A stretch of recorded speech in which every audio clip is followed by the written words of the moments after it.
तो नमस्कार प्रणाम स्वागत बाटे आप सबके राइटर बागी भाई के चैनल पर। आज उपस्थित बानी भैया रुआ सबके बीच में लेके ठेठ देहाती भोजपुरी सैड सॉन्ग और बहुत बढ़िया गीत के लेखनी के लिए बनी। और दिल से बताओ तनी भैया कि एकर नया म्यूजिक बनवा के और बढ़िया ढंग से गायकी कर देता नहीं तो गाना 100% मार्केट में बच जाए भैया। बहुत अच्छा मीटर बा।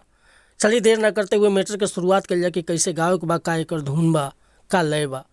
लेकिन स्टार्ट कर से पहले भैया एगो बात बतावल चाहो कि रुआ अगर नया सिंगर बानी आ सिंगिंग में इंटरेस्ट बा, अच्छा मीटर के तलाश में भटकतानी, अच्छा गीत नहीं मिलत, अच्छा मीटर नहीं मिलत, सही तुकबंदी नहीं मिलत, अगर हमारा चैनल पर आगे बनी भैया तो निश्चिंत रही, निराश भैया की जरूरत नहीं है।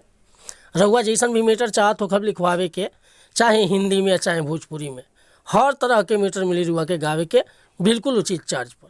चाहे रुआ सैड सॉन्ग लिखवाई, लव सॉन्ग लिखवाई, ऑर्केस्ट्रा सॉन्ग लिखवाई, चाहे रंगदारी लिखवाई, चाहे धोबी गीत लिखवाई, चाहे सीजन के कोनो गाना लिखवाई, हर तरह के मीटर लिखे नहीं भैया। और नया म्यूजिक बनवाओ के बाद तो नया म्यूजिक भी रुआ बनवा सकत नहीं। तो ये खतरा कॉल चाप चैनल पर नया बन तो चैनल के सब्सक्राइब कर ली, बेल आइकन प्रेस कर ली, ताकि हर रोज रुआ नया नया मीटर सुने के, देखे के और गावे के मिलत रही भैया। आज के मीटर बाटे वो गोलू भैया के गाना बहुत हिट के लिए मार्केट में।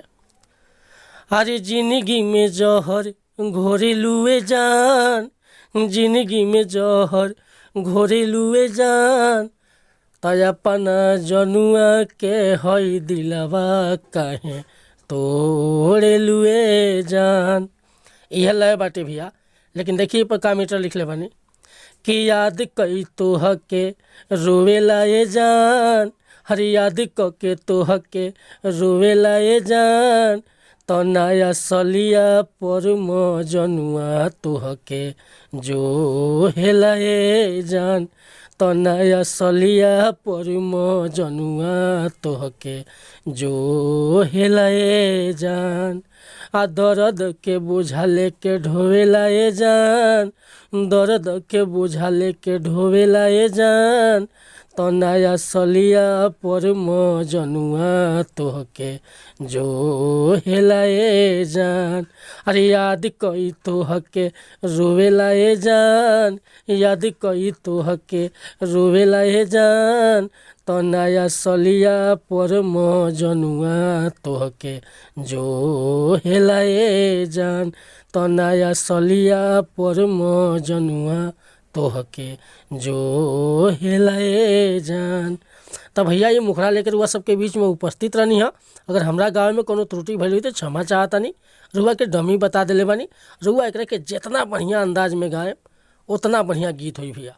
तेकर नया म्यूजिक बनवा के रुआ बढ़िया से गा सकता नहीं। अगर ये गाना पसंद बा तो बेहिचक हमरा व्हाट्सअप नंबर पर संपर्क कर सकता नहीं।